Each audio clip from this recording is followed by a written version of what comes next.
Very unlikely.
Time. Okay, welcome to the Kinnelon Board of Education regular meeting, Kinnelon High School, for May 23rd, 2023.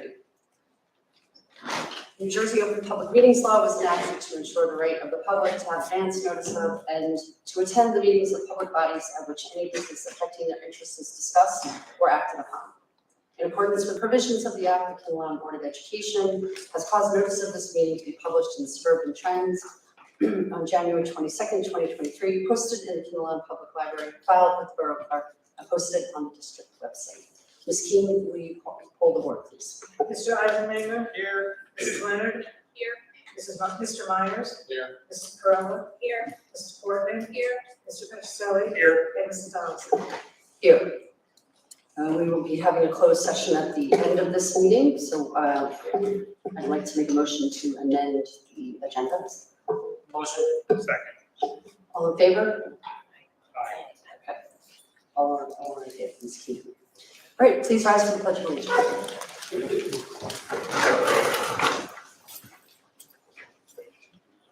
Allegiance to the flag of the United States of America and to the republic for which it stands, one nation, under God, indivisible, with liberty and justice for all.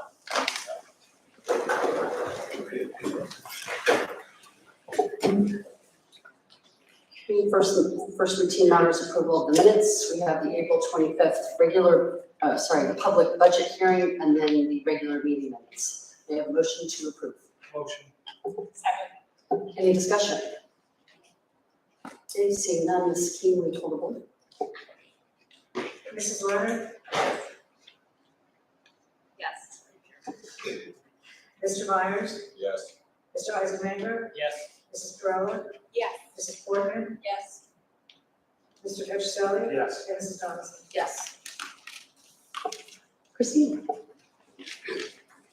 Hello everyone, so starting off with Keel held their annual art show and book fair yesterday, and it was exceptionally well attended and such a joy to see the hallways filled with excited students and families.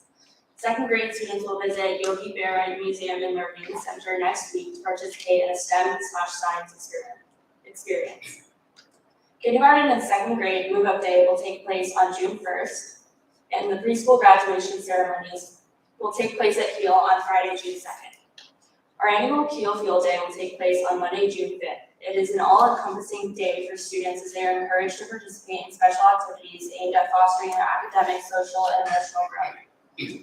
Our first and second grade Heart Prince concerts will be held on June 7th at 8 and 8 at 10 a.m. Keel's Kindergarten Heart to Heart concert is scheduled for Friday, June 9th at 10 a.m. The KHS Kinnelon Folds for Kids Clubs will visit the Keel second graders and host a special activity with them on June 7th. Our Keel students always thoroughly enjoy it when they get to work with PRM and KHS students. It has been an absolute pleasure having the KHS seniors supporting students in classrooms across Keel for senior service, and they have been such an asset to Keel School. At Stony Brook, they also held their annual art show yesterday. Thank you to Mrs. Scully for the wonderful displays of student work. We held our very first third grade Choir Nations Day on May 18th. Thank you to Mrs. Sulling and our third grade students for all of their hard work. On May 31st, we will be hosting Museum Night for our goal students, and Career Day is also returning to Stony Brook June 2nd for our 3rd to 5th grade students. Our kindergarten heart-to-heart celebration will be held on June 5th at 10 a.m. Our annual Stony Brook Field Day will be held on June 7th. We are looking forward to a fun-filled day with a variety of team-building activities. Our 4th and 5th grade spring concert will be held on June 12th, and our 5th grade promotion celebration will be held on June 15th, and this will also be held at KHS. At PRM, Field Day took place on May 19th. Students and staff had an incredibly fun day full of indoor and outdoor activities and games, and also enjoyed lunch from Outback. We thank our PE teachers for planning and coordinating Field Day, our staff for running the events, and all the volunteers that helped make this day happen. We thank the PRM Home and School Association for the delicious teacher appreciation lunch that they enjoyed on May 18th.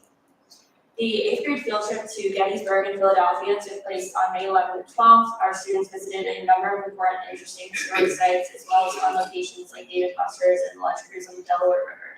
We thank our trip coordinators, Mr. Goff and Mr. Scanlon, for planning the trip, the staff members who chaperoned the trip, and the HSA for providing a delicious breakfast on the day of departure.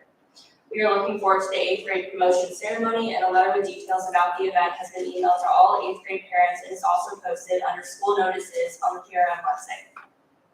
Lastly, at KHS, we want to congratulate the KHS golf team for placing 2nd in the NJS IAA Group 1 State Golf Championship. Individually, Scott Sanzik finished 3rd and Avery Cohen finished 6th. Michaela Smith's poem, If New York City Was a Gas Fire, receives an honorable mention in Map Literary's New Jersey High School Writing Contest and was published on Map Literary's website. Map Literary is William Patterson University's literary magazine. The class of 2023 celebrated their post-high school plans together during unit lunch on April 28th. We are proud to announce that juniors Kyle Bjornson, Cole Pryor, Thomas Solarino, and Michael Vasquez will be attending this year's American Legion Jersey Boys State. Boys State is New Jersey's preeminent youth leadership and civics program where over 1,000 rising juniors will join the ranks of illustrious alumni that include governors, U.S. senators, U.S. Supreme Court justices, and numerous executives. Congratulations to our 2023 KHS representatives at Boys State. Congratulations to KHS fencer Emily Ott for being selected 2nd team All-State by the New Jersey Interscholastic Fencing Association. She's the first fencer in school history to receive All-State selection. The Student Council, peer leaders, and Give Back Club volunteered at America's Grow Row at the Valley Crest Farm. The students worked extremely hard and picked up prunings from 250 trees. These trees will continue to grow and provide 50,000 pounds of fresh, healthy apples and peaches for so many of our neighbors who are struggling with food insecurity. Congratulations to Jack Ahart for winning 2 Morris County track championships. Jack set meet and KHS records in both events. Congratulations to Ryan Gang for placing 3rd in the javelin at the Morris County Championship. Congratulations to the girls lacrosse team, Freedom West Divisional Champions, and special congratulations to senior Melissa Elefante for scoring her 100th career goal in a game against Jefferson last Friday. And lastly, the Allied Health Academy participated in exercise science day at CCM. Students participated in a fitness challenge where they learned about the Willen gait test, measure anaerobic capacity, and view the test performed on a stationary bicycle. Thanks, Christina. Superintendent's update. Okay, thank you, Mrs. President. Welcome, everyone. Thank you, Christina. I promise not to bore everyone. Just have a quick update. Just an update for everyone. As far as where we're going is with the district over the summer. I think it's very important while we have students and parents and staff here alike to have that understanding. And then we'll get into the really good stuff. So just some district dates for next year that we have on the docket. Our special ed spotlight meeting right now, as everyone knows, we're in a little bit of transition. We have a date to be determined in August this summer, where whoever that candidate is selected under the Supervisor of Student Services K-12, that person will be recommended to the board for approval June 13th, and then sometime in August, we'll have that person, that candidate come out, they'll be official, and share their roadmap with our community and staff. No different than Mrs. Thomas, who actually happens to be here, our soon-to-be Director of Curriculum Instruction and Assessment. In that vein, Curriculum Focus Group first meeting right out of the chute, September 14th. And I can tell you, in having discussions with some of our staff, we might be looking at some report card supervision from Stony Brook, that transition into the middle school. So that will be on the docket that night, along with some other items that we already know are in the making. Our 8th grade open house this past year, feels like 10 years ago, but this past November, Mr. Suda was good enough to really move fast with his staff upon my arrival. That was, I think, the second week of November at that time, because my contract wouldn't allow me out until the end of October. But this year we want to move it up a little bit earlier, so any 7th grade parents that are here, and those folks who are here tonight, you have friends of families that are in 7th grade moving to 8th, we want to be a little bit more competitive in bringing our parents out for 8th grade open house, and that'll be October 5th. Our first ever security forum will be November 6th, and I do understand that, and thank you, Mr. Mungan, for recognizing this, but there's only so much time in the fall between back to school nights, holidays, board meetings, committee meetings, grand openings, athletic events, we can go on and on. So I understand that's on that short week, and there might be some conferences, but nonetheless, we'll be on here in the high school for the security forum. And then strategic planning. So you'll notice on the agenda tonight, there is a motion to approve a contract with New Jersey school boards, and they'll come out in three meetings, September 27th, November 2nd, the final one's January 25th. Obviously, alerts from my office will be sent at that time or at those times, but I want to get out in front now just to let everybody know so they have ample opportunity. So those are some important dates. Now, some summer projects. And again, this is where our tax dollars go, and you should be notified and aware of what's happening.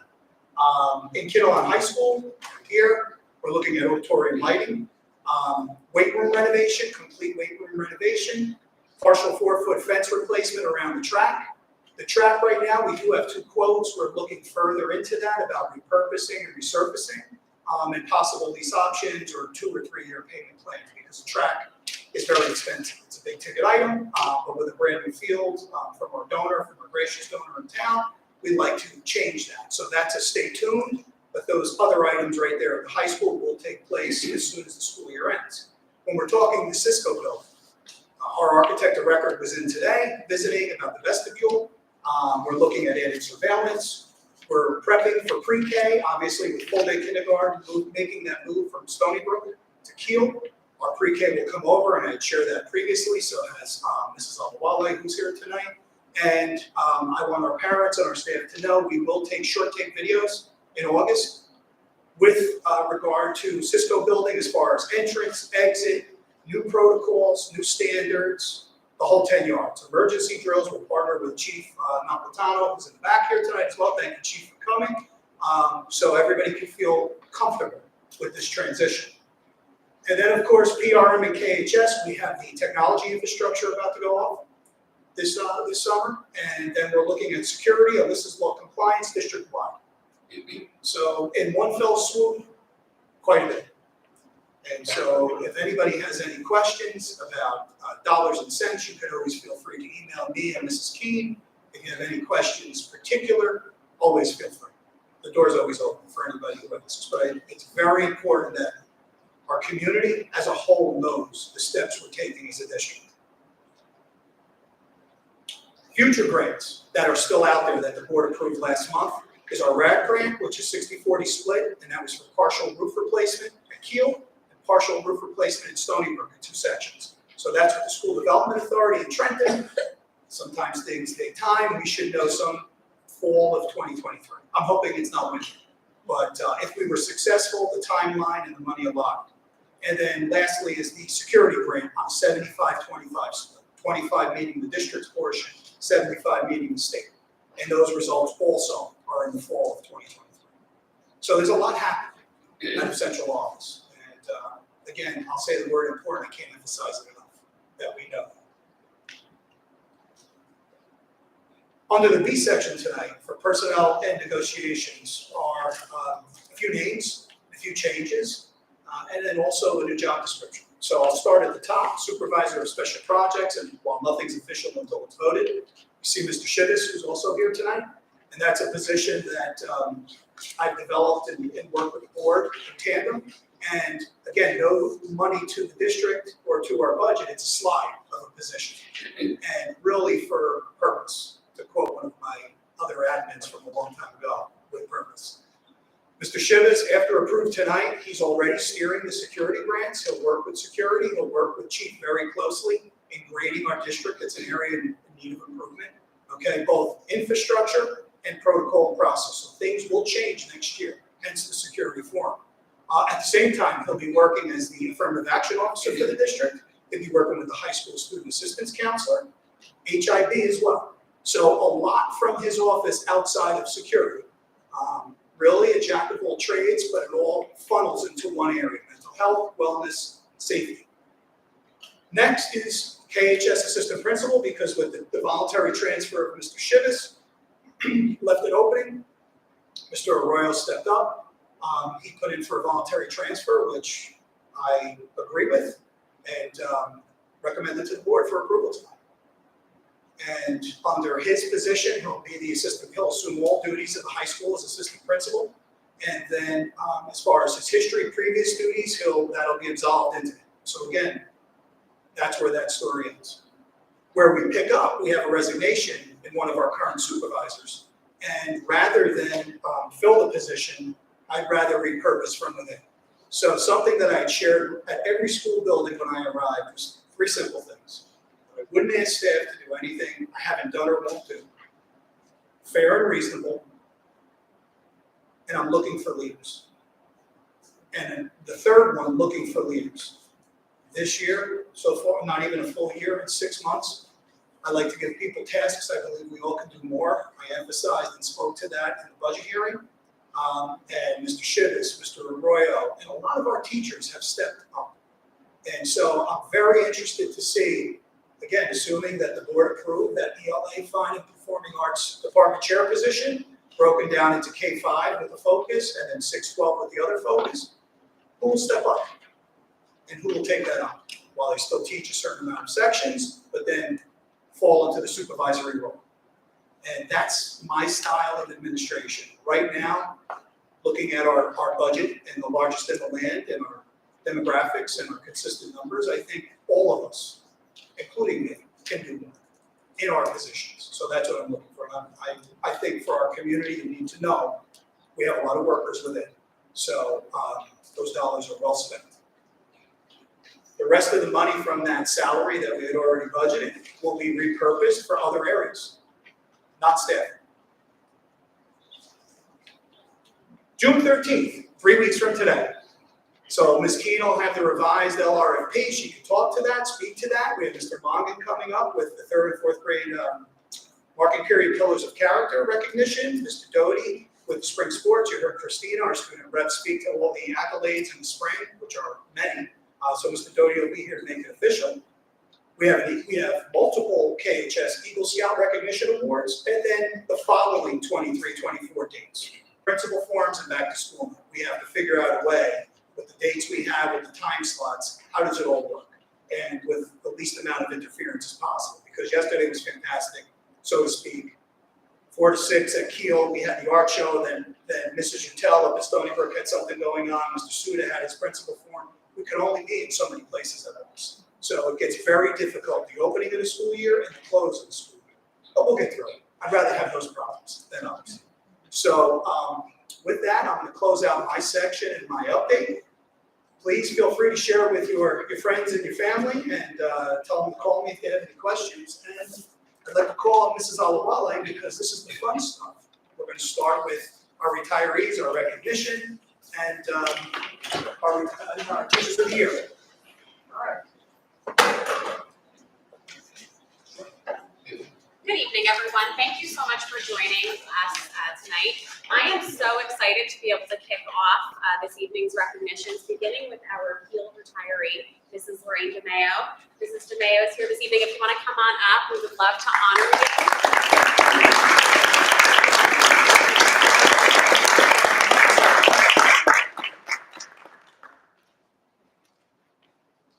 So honestly, I can't say enough about, and I honestly can't say enough about what a bright light you are, Mrs. DeMayo.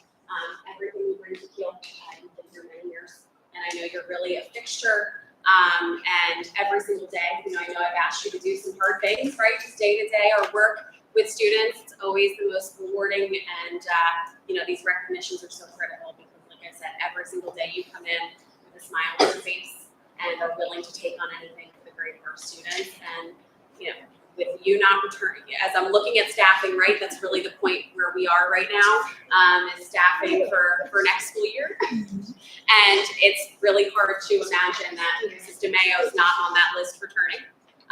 But we're so excited and happy for you. Thank you so much. This everything.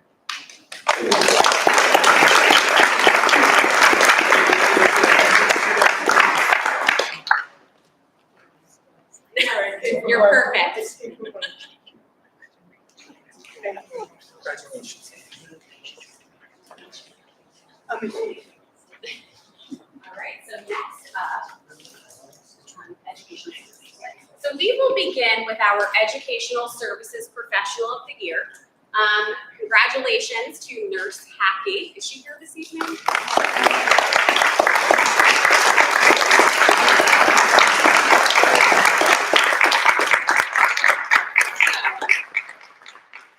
Hackey is our Kiel School nurse.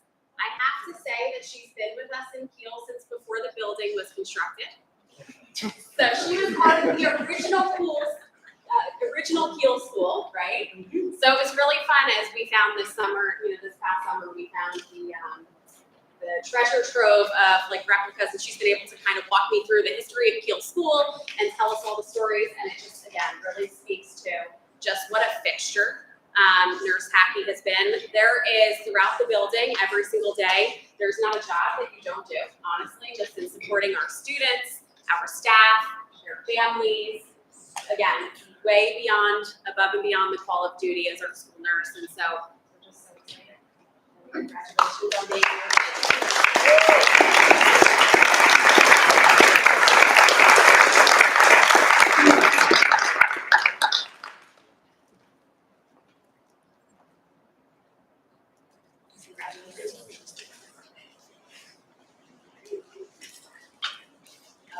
And then we have our Teacher of the Year, Mrs. Molay. Mrs. Molay, do you want to come up? I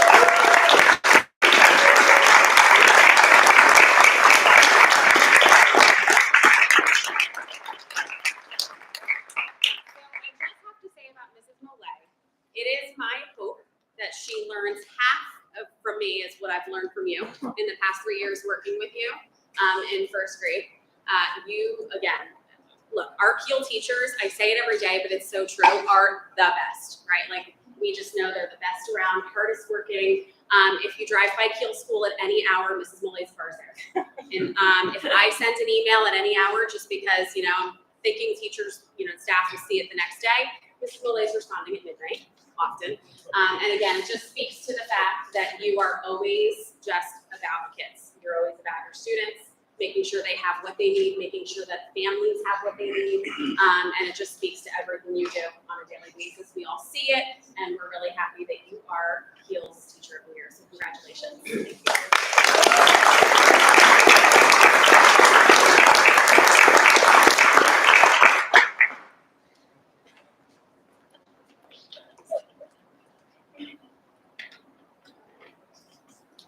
Thank you. All right, thank you, and that's Kiel School. Congratulations to all, thank you.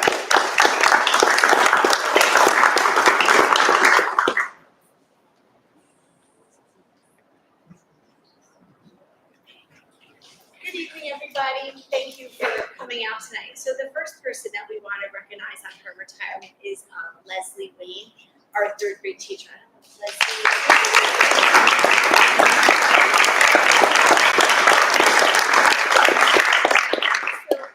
had the joy of working with Leslie for the last 2 years, and it has been a pleasure. I could go on and on about Leslie. She has taught fifth grade, but the thing is, she is a fixture at Stony Brook. Her joy for teaching when you walk into that room every day is contagious.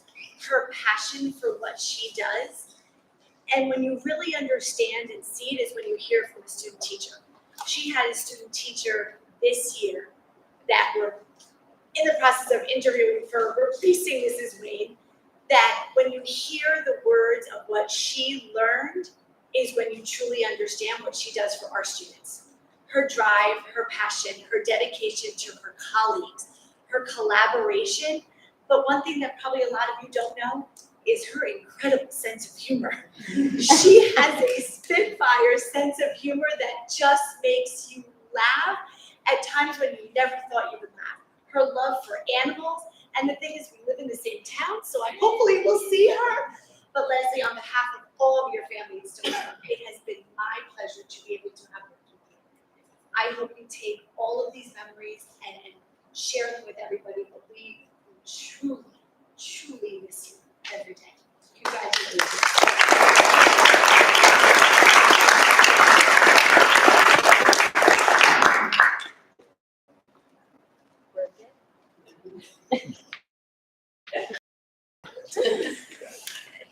The next person that we have retiring from Stony Brook is our administrative assistant, Terry Doremus. And as you know, your school is only as good as your office staff. They know everything, they know everyone, they know all the secrets, and they drive what goes on in the building. So Terry announced just a few weeks ago that she is retiring.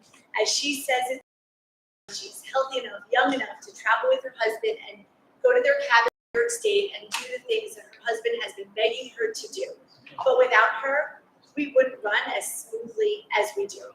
She is just the keeper of all of us, the mom to all of us, making sure she already has everything set for me for next school year. So it is just a joy. But really, the little things that we take for granted every day, she does.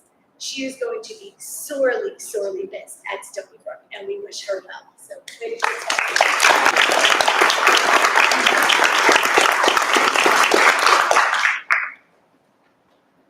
So I know that our certificate is delayed for our educational services provider who was awarded, but this is to our paraprofessional, Miss Marissa Van. She is a para currently for fourth grade students and has been the para for some of the same students for 5 years. She is that good. She is the understated in the building, and the Stony Brook staff members here that are shaking their heads know her well. Not only was she nominated by her colleagues at Stony Brook, but she was nominated this year by her colleagues at Kiel, where she used to work. So that speaks volumes when you have staff members at both buildings, and some who haven't worked with her in a number of years, who really understand the drive and dedication that she puts forth, the collaboration with the colleagues, willingness to step in when someone is absent, because she does have her sub-certificate, so what she'll tell you, she will step in and do anything at any moment. So we do want to congratulate her on being awarded the Educational Services Provider of the Year. So congratulations.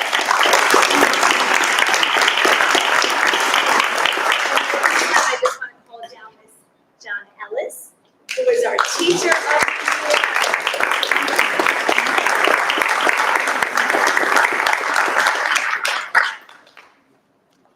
So again, and I think Ms. Olawoli said it, but I'll say too, Stony Brook has the best teachers, but it goes to show you that Kinnelon has the best teachers.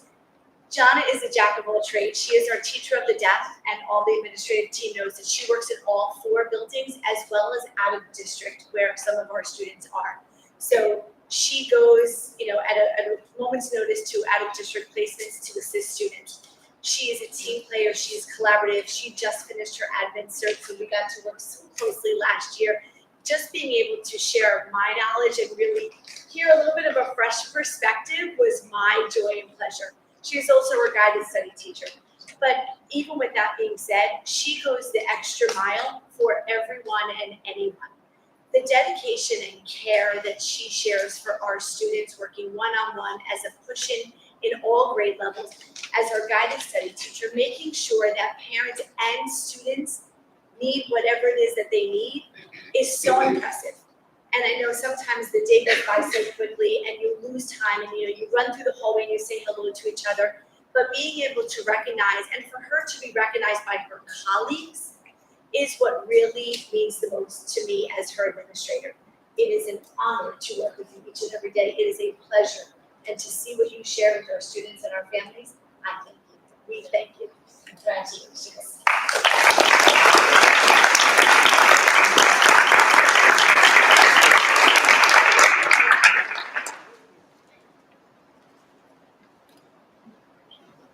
Thank you, everybody, and now I hand it off to Mr. Mongan. Mr. Mongan.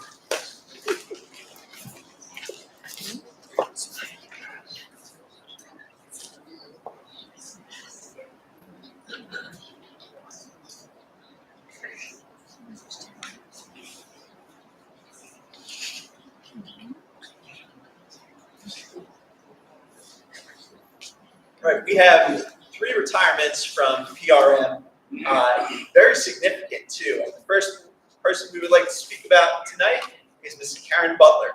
Is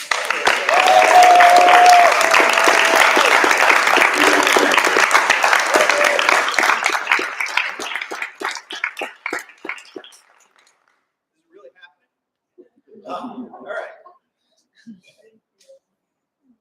Karen, you know you are the backbone of PRM. You have been that through administrative changes, through staff changes, through changes to the building. The building literally looks different than when you started here. And through all of that, you have been that person that we know we all can rely on for everything. We can rely on you if there's something big going on, a problem that needs to be solved, we come to you and you do that. We just need a laugh. You're there for that too. You have such a great sense of humor. For all of you out there, ask any one of us that work at PRM, and we'll tell you, we're a family.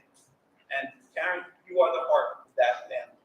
So we will miss you, but as you know, you're a part of PRM forever. So we're not going to say goodbye. We'll say, we'll see you soon, and we know that we will. But we're looking forward to hearing all the wonderful things that you'll be doing, time with family, time with grandchildren, all of those wonderful things. You deserve all the best in retirement. And we know you're always here for us. We're always here for you. Congratulations on retirement. See you soon.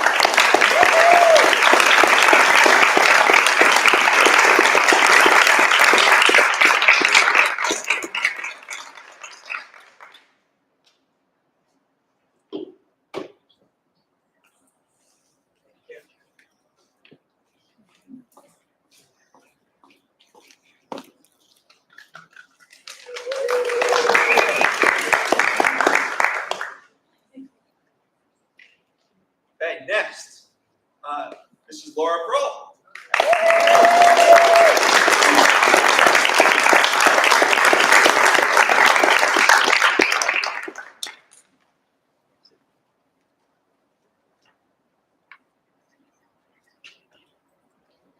Laura, as you know, when there's something critical going on, so often it goes the direction of the school nurse first. Because that is the case, someone in that position, you want the kind of person that could be referred to as the person you would want into in a foxhole. This is certainly that person. Mrs. Kroll, under all circumstances, has that same calm and cool and welcoming demeanor. And that is just so critical in those moments.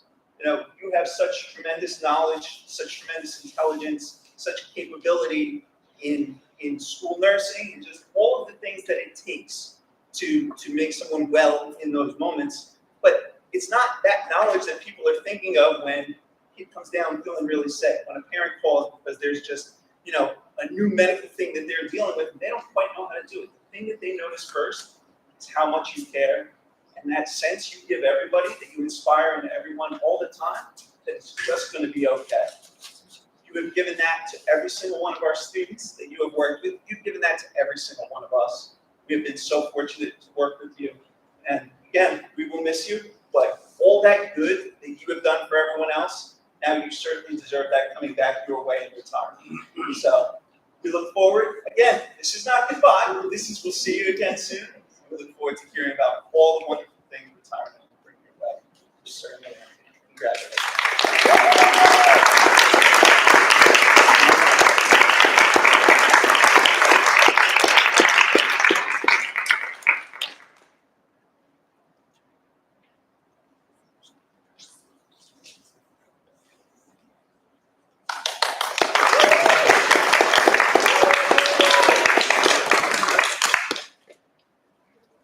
And next, we have Mrs. Abby Gitkin.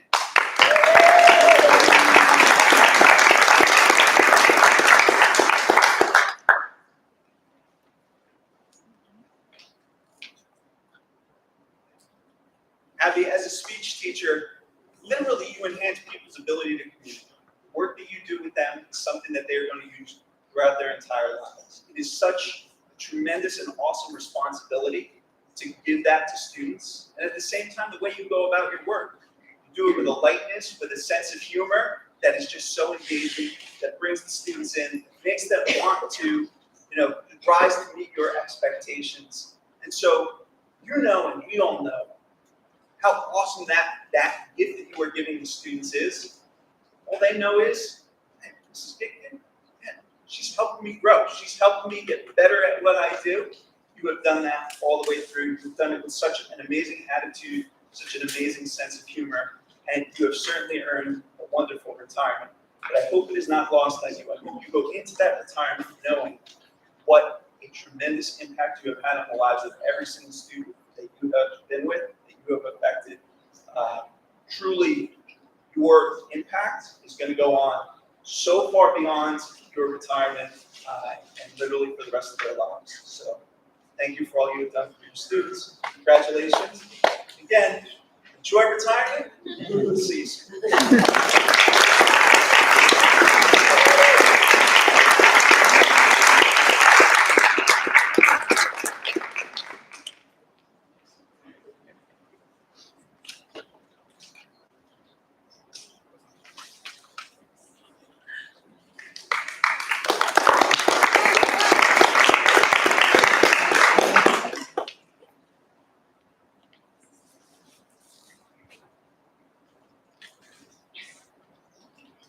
And now, on to our Governor's Educational Services Provider of the Year. I'd like to welcome up Mr. Dave Jones.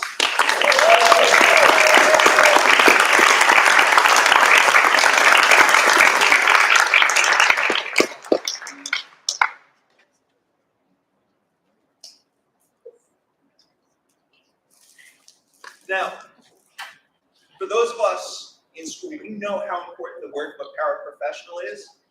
Outside of school, a lot of that is invisible. And that's why it is such a joy and such an honor to be able to shed a little light on what Mr. Jones does for our students. Typically, a paraprofessional will work with students with very critical needs, and Mr. Jones certainly does that. Always with a positive attitude, always with limitless patience, always with such a belief that the kids he's working with have tremendous capability. They're going to get better every day and more capable every day. He does all of that. We know how hard Mr. Jones works, but the real gift of Mr. Jones is that he makes it look like play. Please do it. If there's a silly string incident in the hallway, we know before we start talking to students, we better be like, is that Mr. Jones? And usually the answer is, yep. But that's just the part of it. He's in it, he's having fun, he's loving it, and it is infectious. And it brings the students in, and it makes them rise to higher levels. And it's also, he does so much good for all of us. Because it is impossible to be in a bad mood around him. You're always positive, you're always smiling, you're always having a great day, and you're always making that happen for everybody else. But like I said, outside of school, not a lot of people get to know the ins and outs of what you do. But for those of us that get to see it every day, we could not be prouder to have you represent our school. So,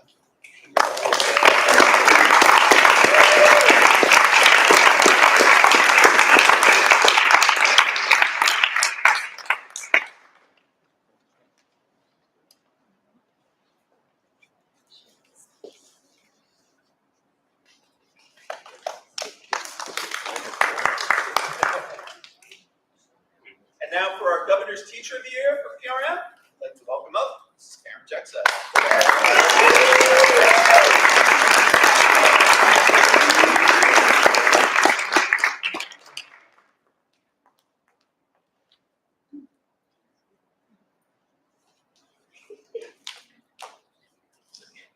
I know you like the spotlight.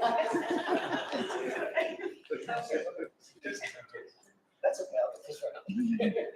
You don't have to be in Mrs. Jexo's room long to see that she is an amazing teacher, to see the creative lesson design, to see the way she motivates kids to just dive in and engage with what's going on, to see her passion for it, how much she cares about it, about the skills of reading and writing, but everything that's involved, the sharing of ideas and all of that. That is all tremendous. But at the same time, that's not what shines most. What shines most is your passion for working with students, your belief in their ability, your belief that they can achieve the highest possible heights, and everything you do, invested yourself in making that happen. That is the true magic of what you do, and that really does show through every day. You do such tremendous good for all of our students, and it's not just in the classroom. It is within the language arts classroom, but it's also as a co-advisor for the student council. It's getting students involved. It's letting them know that they have a voice in our school. But not just that, not just that they have a voice. Once an idea comes up, making it happen. And you have done that numerous times. And because of that, it's not just the students in your 8th grade language arts classroom that benefit from everything wonderful that you bring. It's literally every student in our school. It makes such a tremendous difference every day for our students. As an 8th grade facilitator, you make such a difference for the team. We all work very closely together, and as the staff as a whole. Can't thank you enough. And again, could not be more proud to have you be our governor's teacher for 2023.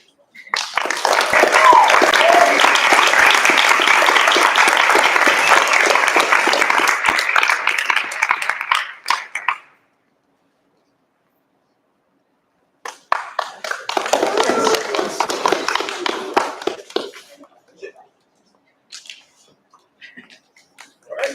Let's turn it over to Mr. Smith.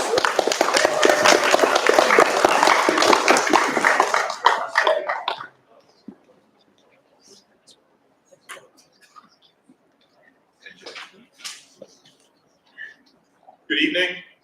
We're going to begin with honoring a retiree, Bill Mueller, who's a member of our technology department. This is Mr. Jay Janicelli, who's our district level technology supervisor. So Jay's going to start. Bill was unable to make it here this evening, so he's in cyberspace. So we're going to speak to the camera and make sure that Bill is home and hearing all the great things about him. Thank you, Gary. I've known Bill, I hired Bill 25 years ago, which scared me a lot because I realized I've worked with Bill for half my life. And then I realized I've worked at Kinnelon for half my life. So, but it's amazing in that time how much technology has changed and how Bill's progressed through all the changes. I could not have, this district could never have been as successful as we have been with technology without Bill. He's always here. You know, he on weekends, on spring breaks, on holidays, he comes in. I never have to ask him to come in. He has just been, a great partner throughout all the years. He's constantly on the lookout for ways to improve, technology in the classroom. He's always coming up with ideas. I'm really going to miss him. And I know you're not here tonight, Bill, but hopefully you're watching. And I wish you all the best in retirement. And thank you again for all the help over the years.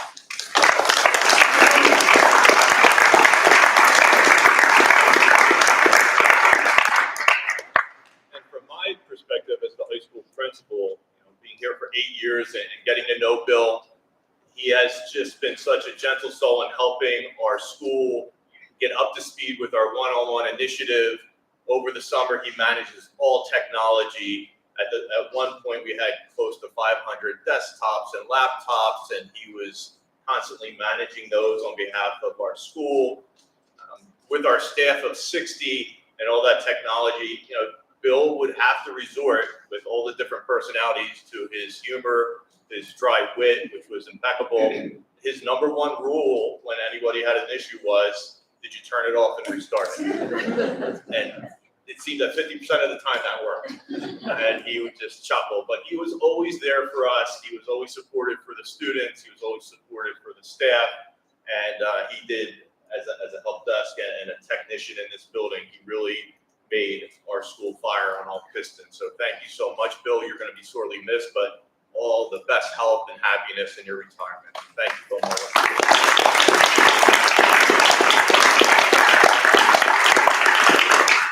And I'd like to call up our next retiree is Susan McFarlane.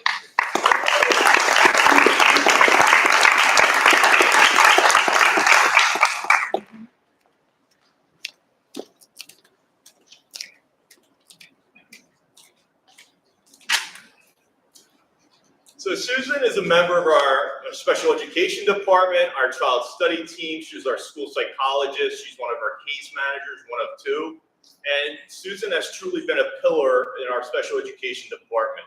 I've learned so much from her as an educator. We've been in so many meetings with parents and students, and she has to be everywhere and wear several hats. She's constantly negotiating with students and parents and staff, and then having meetings to negotiate and compromise with the administration. One of your greatest techniques, when I know Susan gets serious in a meeting, especially with a student, she will put her glasses down to the tip of her nose. And that's when you know this meeting is all about to get serious. And I would sit back, and Mr. Shivas and I would always know in that moment, and it was always spot on in her experience in nurturing kids, helping parents navigate child study team, IEPs, all those important, incredible aspects of our school, all through the vein of the school psychologist, of taking care of that child and putting that child first. So she truly is going to be a pillar in this building that will no longer be here. You're going to be very difficult to find. We're in the process with our new hire coming up of looking for your replacement. It's going to be very difficult to fill. We're going to miss you deeply. All the best to you and your family in your retirement. So thank you.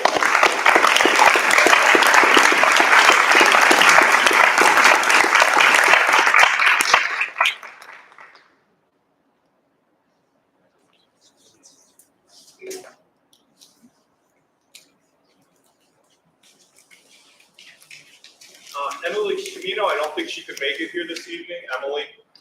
No. So I'm going to speak about Emily Chimino. She is our Educational Service Professional of the Year. Emily, who's also at home, hopefully will be viewing this. She is a paraprofessional, and the best way to describe Emily, she's an angel who walks our halls. Emily, if you've ever met her, she manages a number of students. She has attended graduation, sitting with a student, nurturing that student over the years, moving with that student sometimes from middle school to high school. She is just truly, as Mark had said, a paraprofessional who is just exceptional. And it was really nice to see that she was nominated for this award. I just want to read a brief excerpt from one of the many staff members who honored her through her nomination. I first had the pleasure of working with Emily Chimino during the first quarter of the pandemic in the spring of 2020, when she was assigned to work with one of my students who needed assistance with executive functioning skills. The student was experiencing academic and mental health issues. Emily worked remotely and tirelessly with the student as a coordinator for her makeup work and central point of communication among student teachers and myself.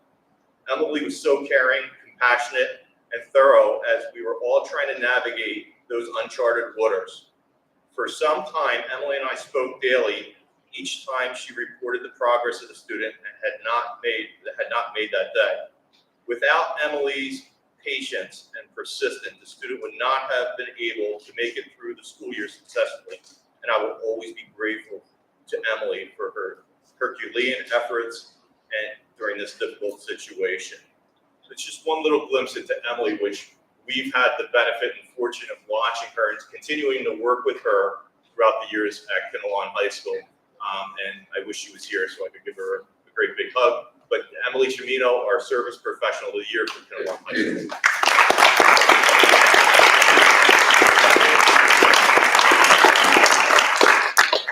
If I could call up Aileen Florio, our teacher of the year.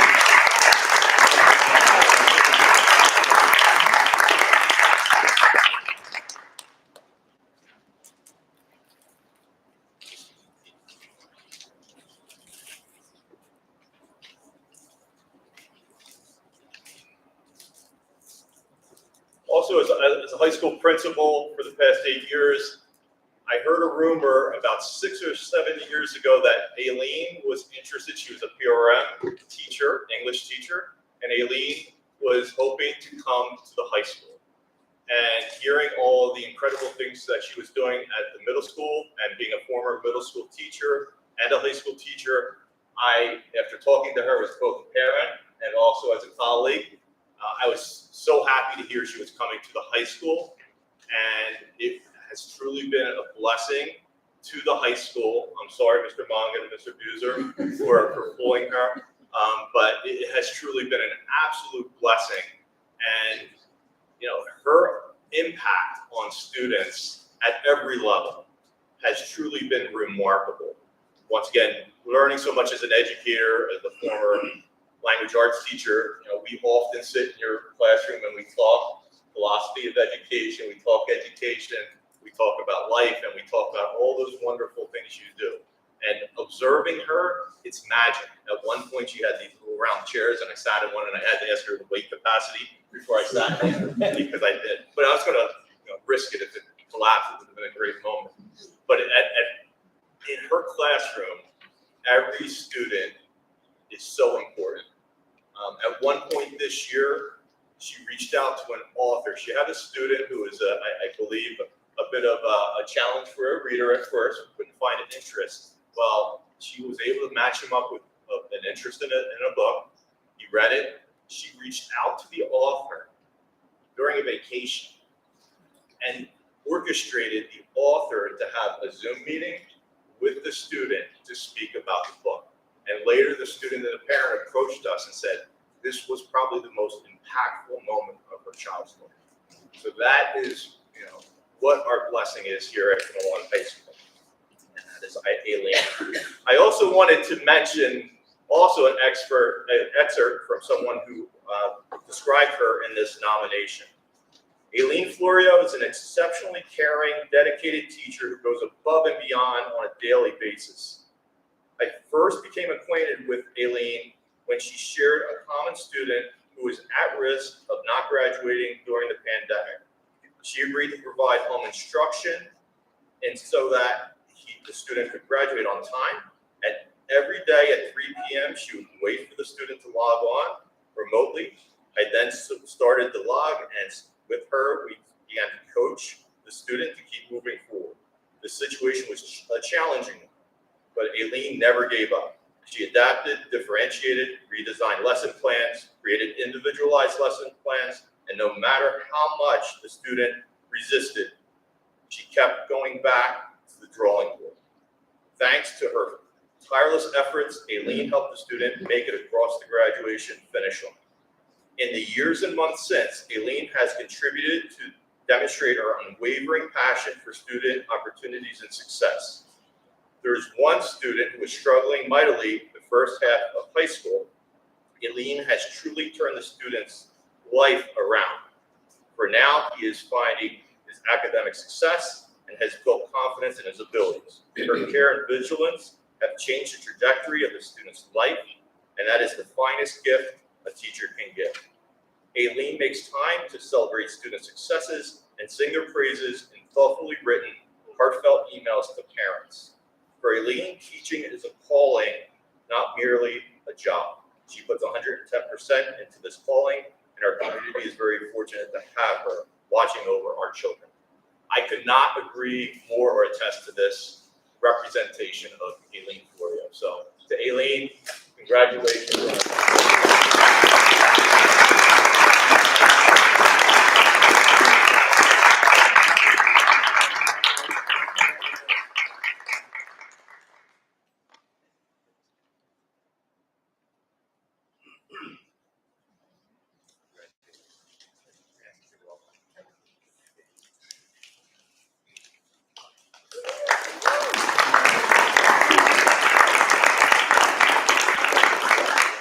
Okay, so just a few words before we get started to the next portion. I just want to say to our retirees, while I aspire to be with you one of these days, you know, within the next 10 years or so, I can't thank you enough for your service to our community. You know, before I was superintendent, I was a parent and a resident here. So you've done a tremendous job both in and out, and I wish you nothing but the best of health as you go forward. For our ed specialists, really, I was happy when the state decided to move forward with this recognition a few years back, because you're the unsung heroes of every school district, no matter where we are. You're the in and out, you're the heart and soul, and a lot of times you may think you're not recognized, but with this award, people recognize and see. And as far as our Teachers of the Year, for my first tour as superintendent, I have to tell our community and our parents, I couldn't be happier more for all of our Teachers of the Year. I could start at the high school with Mrs. Florio, who just came up, and we were able to share a few months back some family information with singing and dancing and the relations. So Mrs. Florio, be ready. When Savannah comes up here, she's going to be looking for you. And your reputation is outstanding within the walls of our Kinnelon community. And then when we take that down to Jonna Ellis and Karen Jexo in Stony Brook and the middle, I had the pleasure of working with them both at different lenses this year, and both of them as well. When I said earlier about looking for leaders, they're both also teachers on assignment, wanting to do more next year in a different position as well. Congratulations. And Mrs. Mole, I know you don't like the accolades, but I'm sorry, I'm going to do it. When my family moved to Kinnelon in 2017, Mrs. Thomas, this was the teacher I was talking about. And so, if you're good to my family, I'm loyal for life. And I was just dad before I was superintendent here. And, I couldn't think, give me a school of Joan Mole. And that's what I used to tell Mrs. Thomas and my crew back in Hackettstown. We need some people like this. We had found heaven, my family, with you. So thank you. You're at the building blocks for every family in this community. You lead by example. So to everybody, congratulations, and God bless.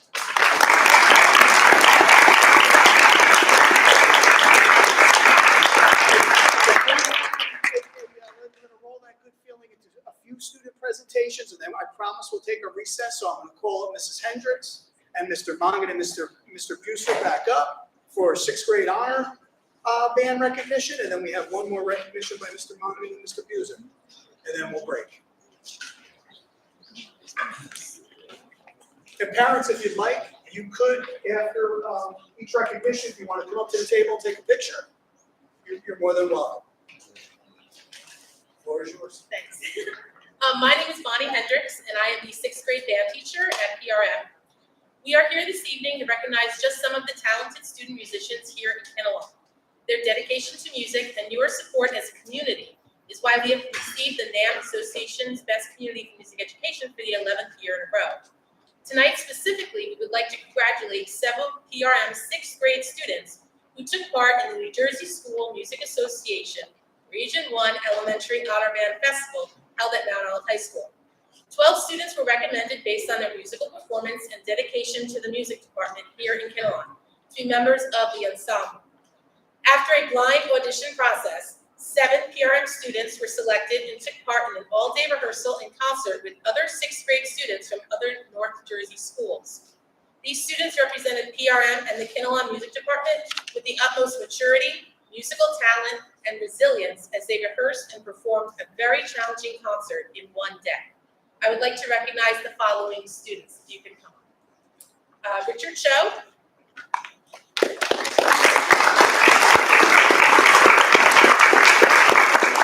John Donaldson.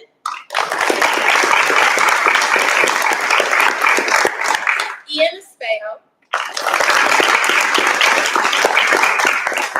John Fusa.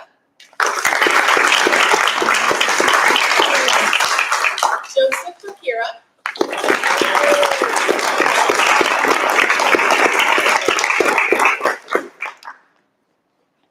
Maddie Portman.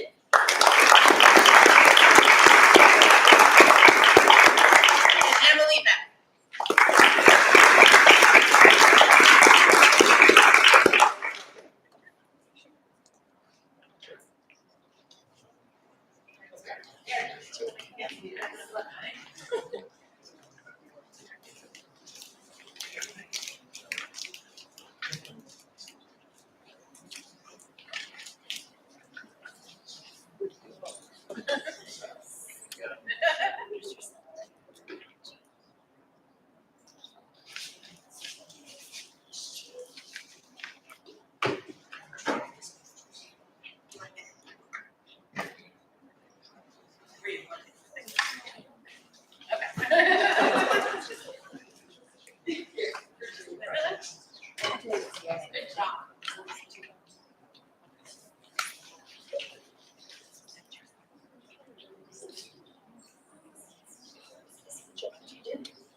Luca has had quite an accomplishment. He was selected to play in the Intermediate Region Band, which performed in March. Musicians selected for this band complete a rigorous audition process. Luca was the only student from Kinnelon in his age group selected. Luca was also honored at the Mayo Performing Arts Center for outstanding jazz musicians. Quite an honor. Congratulations.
Okay, so I think at this point, we're going to take a 10-minute recess, Mrs. President. Yes, I'd like to make a motion to recess. Motion to recess for 10 minutes. Second. All in favor? Aye.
think we're gonna go ahead and get started. We have quite a bit to do tonight. So we're up with the 2021 HIP reports.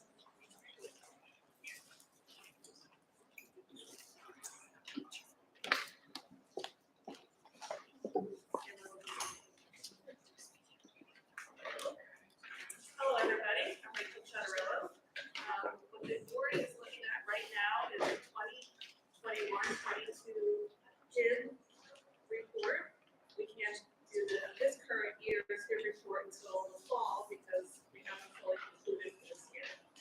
So what we are required to do, each principal is required to self-assess the different elements, the different categories as far as HIV is concerned. The self-assessments are posted on our website currently. May 10th, we got it posted on our website in the HIV category. So you can just take a look at that. And you can see that we have met the state requirements for each category. However, there is a little bit of room for improvement. So what I did to try to fill in some potential gaps is each principal has an opportunity to self-assess as the year progresses, and as they're satisfying each element, they're checking it off and assessing. If there's any kind of gap in between, we have time to rectify that before the year is over.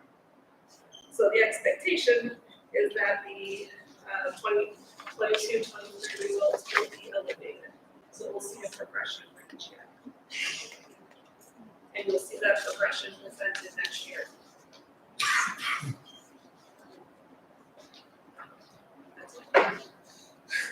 It was very short and sweet. Any questions? You said so much for full assessments on the website. So yes, if you look at the drop-down menu on the HIV website, you'll see there'll be a summary of scores. You don't see the actual elements. But if you'd like to see it, we can certainly provide that. Okay. All right, thank you very much.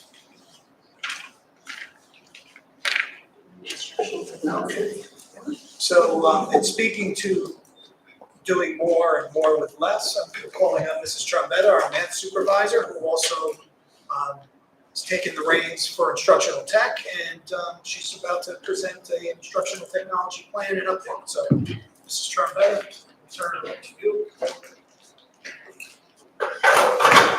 Good evening, everyone. My name is Amanda Trombetta, the district supervisor of mathematics.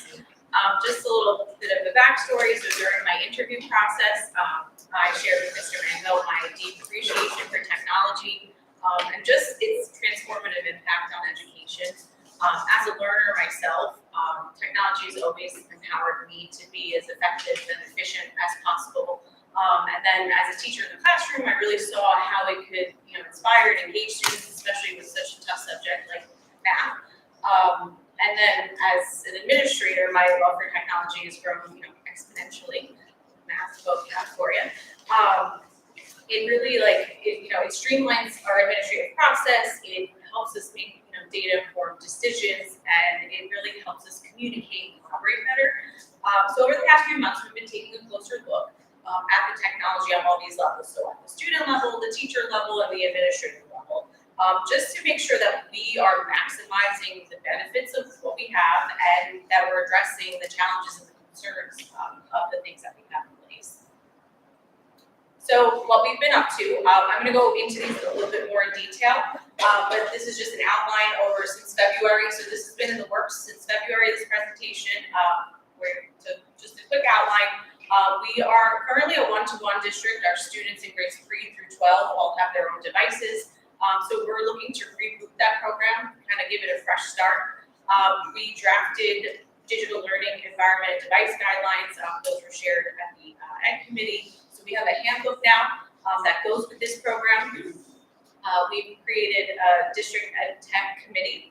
We had our first meeting a couple of weeks ago, developing a tech page. So a page for students and parents to be able to go to. And then we're also, Mr. Giancelli and I are looking at Chromebook lease options and repair solutions so that we can, better budget for these heavy ticket items. So I just wanted to share with you, this is our vision for educational technology, and I just wanted everyone to just read it. And this is really what's driving this entire presentation and all of this work that we're doing. So, in order to be able to empower our students through this meaningful one-to-one integration, this will allow them to be responsible citizens and prepared for the outside world. So this is what's really driving all of this. So what does ed tech look like in Kinnelon? So this is just a quick, and this is the next visual. We are Google, we use Google Suite for Education in Kinnelon, and this is just a quick sampling of all of our, some of our apps that we're using. So we use management software like Guardian, we have lesson presentation software, we have some content-specific things. You'll see Delta Math, Mystery Science, and then we also have a lot of digital tools for formative assessment. So these are just a lot of the things that we offer here in Kinnelon, and in this presentation, we're also looking at how can we streamline these. Are we paying thousands of dollars for something that doesn't work in conjunction with some of these things? Like, is there a better solution through what we already have? So the Chromebook reboot. This is just a quick outline of what this reboot is going to look like. So we've already started some of this process in June. So the senior Chromebooks have already been collected. In June, we will collect the rest of grades 3 through 11. And each year in August, we will redistribute them annually. So that's something that you may not be accustomed to. So rather than having the students keep them over the years, we found that there's a lot of wear and tear in doing that. So we will be collecting them here. The digital device guideline handbook, we have a draft it's about 22 pages long, and it really outlines the responsibilities at each level. So the student level, parent level, and the district responsibilities. It talks about care and maintenance, insurance, repairs, and fees, so that it's all clear and there's no misunderstandings with that. And each year in August, parents will be required to acknowledge the handbook, the policies, and all of the insurance stuff that goes along with it.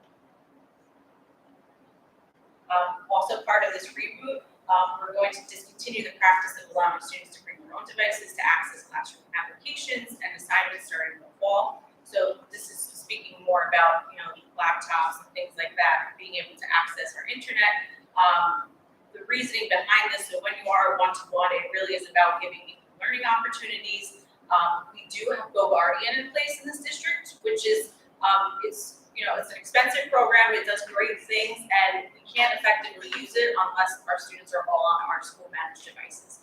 So this will be, promote increased security and student focus, and really give our teachers a chance to make sure that they're focusing on what they're doing in the classroom.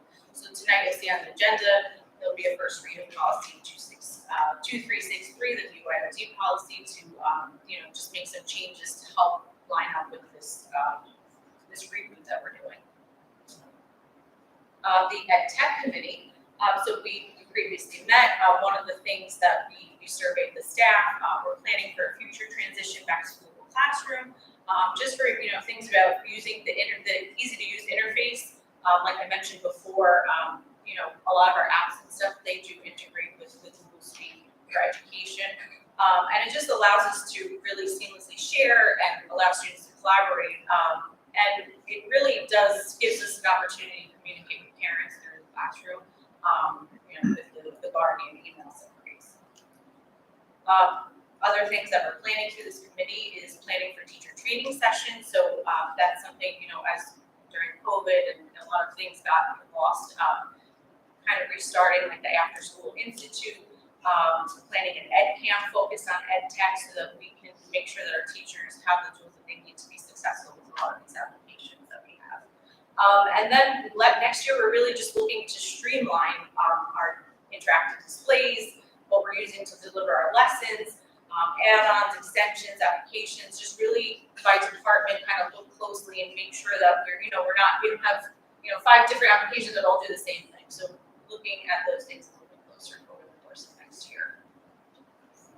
The educational technology page, so Google site has already been established, and this will be a place that students can go to look at important documents and policies. The Pull to Chrome corner, that'll be a place where the students can find help guides, they can make repair tickets. Parents will also be able to find help guides, so if they are struggling with something with Google Classroom, they can watch a video, and just other resources and links websites and applications. Leasing options, I mentioned that before, technology is not always the cheapest thing, and when you're one-to-one, it's a very hard thing to budget for. Chromebooks have an end of life, so they don't last forever. You'll start to notice if you have any at home, it'll say like, this is the last update for this device, please upgrade to a newer device. So these are obviously aged, the ones that we have, so we need to look at options so we can balance, what we need and our bottom line. So this could help us get newer Chromebooks. I know touchscreen Chromebooks is something that students would benefit from, and that would help us then choose better boards, and everything's connected. So this is something that we're looking into and possibly doing a lease fill outs to get more. Chromebook repair. So right now we work with a repair company, and we send our Chromebooks out to be repaired while students are issued a loaner.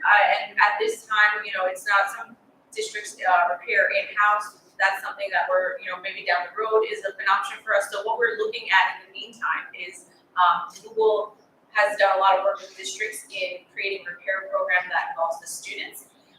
This I thought was a really neat idea, and we want to explore that further next year as possibly adding it as a cycle course in the middle school or as an elective in the high school. This would give our kids practical skills, like learning how to repair a screen, learning how to repair the keys.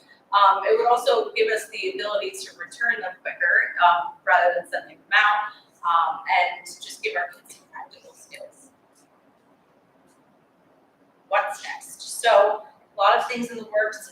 We're planning our student parent Chromebook pickup, so that right now tentatively is the week of August 21st, so we will push that information out to you. And we'll do an instructional technology forum towards the end of that pickup window. That will probably be in a digital format so that we can answer any questions you have about how to use your device, how to care for your device, anything along those lines. Student information system. So earlier this evening, Mr. Mango mentioned our doing our strategic planning. So one of the big pieces of that will be our student information system, and really looking at how we house our student information and how that's related to our evaluation system. And right now we have a lot of different platforms happening that all could do the same thing. Paying a lot of money to different things, so kind of streamlining all of that, bringing it all together under one umbrella. The technology at HEAL, so that's something we really would like to address next, getting more devices to that school. Right now, we are not one-to-one there. The goal is to be one-to-one, not in a take-home, but more as like a cart situation where the students each have their own device in school. So we're trying to next year possibly get a cart per grade level, and we'd love to keep expanding that. And then in conjunction with that, developing a media center curriculum so that our youngest learners have experience with these devices before they get their own to take home in third grade. So that is something we're also going to be exploring next year. And then the future PRM media center renovation and kind of planning what that's going to look like and how our students will utilize that space. Like I said, the Chromebook repair that could be housed in that media center. So just kind of bringing this all together with all of the infrastructure and facility upgrades that you've been hearing about. So now tying all of this together. So if there anyone that's watching, any parents that have questions, all of our contact information is linked. So if you click on everyone's name in this, you can email us if you have any questions, and this presentation will be available online afterwards. Any questions for me?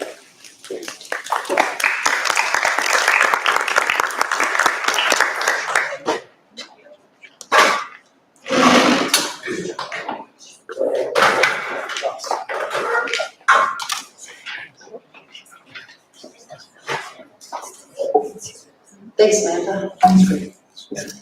Okay, committee reports. First is finance and facilities. We had a meeting on May 16th. We talked about a lot of stuff. Primarily, we were briefed by Mr. Janicelli about the PRM KHS tech infrastructure update, the timeline for that, as previously discussed by Mr. Mango. Some of it will take place over the summer, the fiber optic wiring And then some of it we won't have in time to be completed. The new switches will take time to come in, but those can be installed without impacting service. We also had Mr. Shivas give us a very extensive security update. Again, these things were budgeted as Mr. Mayor discussed. In that committee meeting, we decided to move forward with the quote that was provided by Mr.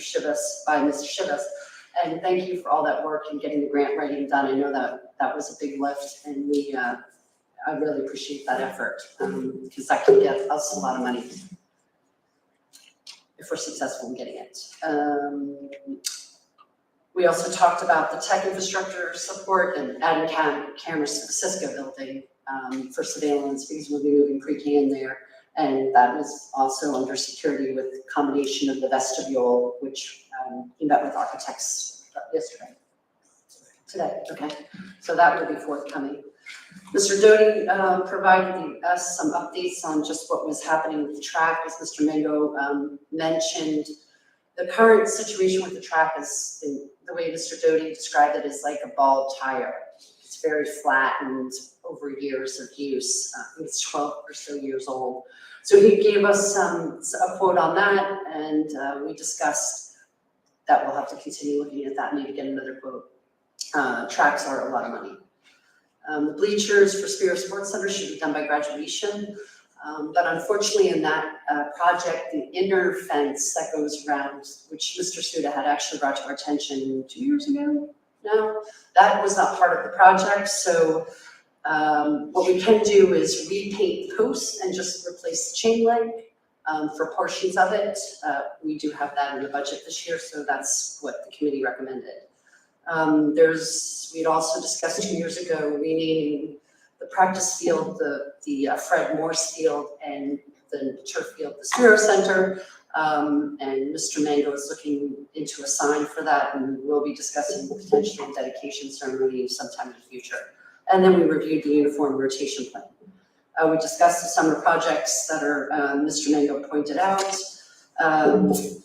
We discussed class 3 officers for ESY, because we will have a lot of students participating in ESY this year, so we're going to have to fund that. Carrie Keene spent a lot of time with our architects submitting the ROD grants, so thank you, Carrie, for all that work. Hopefully we will hear in October, November about getting some money for our roofs. We discussed the facilities assessment that we approved at the last meeting. That will be done after July 4th.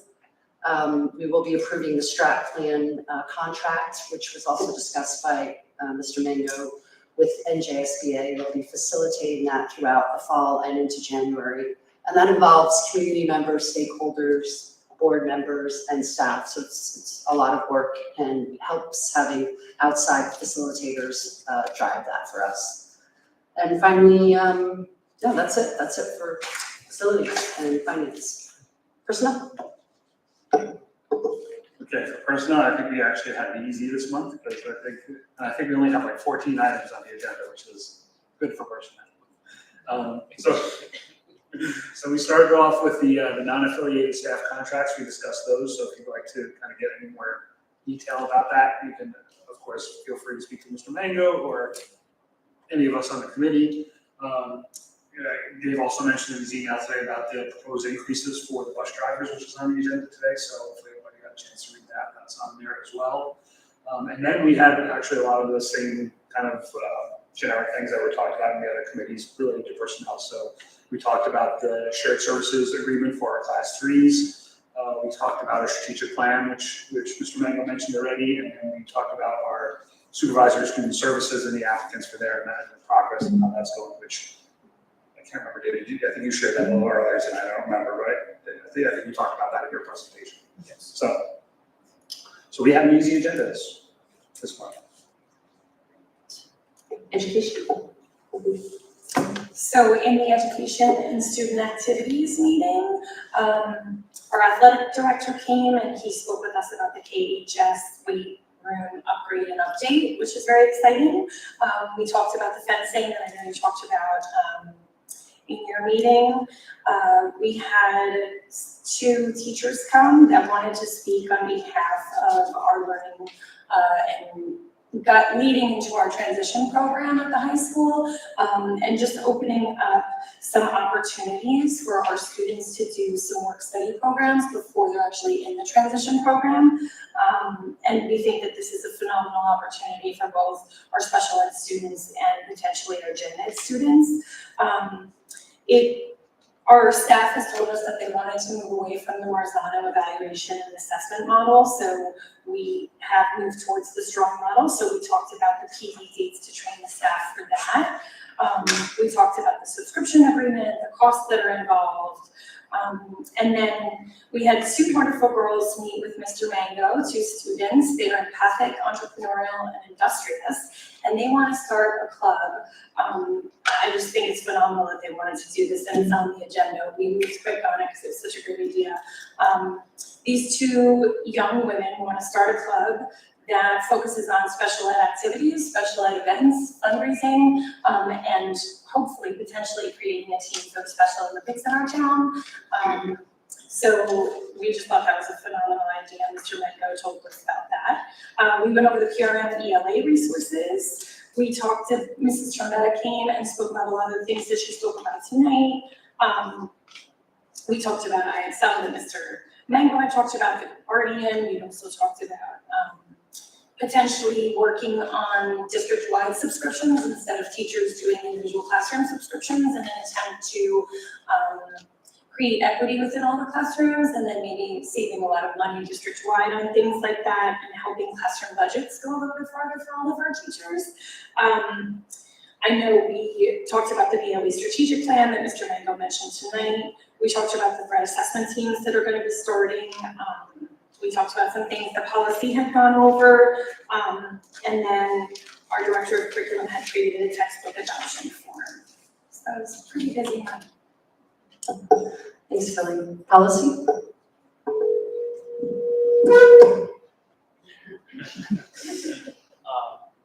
Yeah, we had a number of policies. Some are up for first reading. Mrs. Trombetta appeared and discussed some of the technology initiatives that are rolling out, and with that, advised the committee they would like to revise existing policy 2363 on student use of privately owned tech.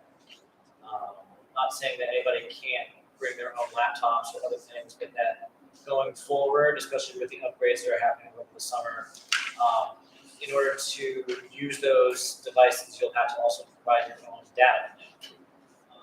And that's just an update to existing policies, so just be a note that's on for first reading.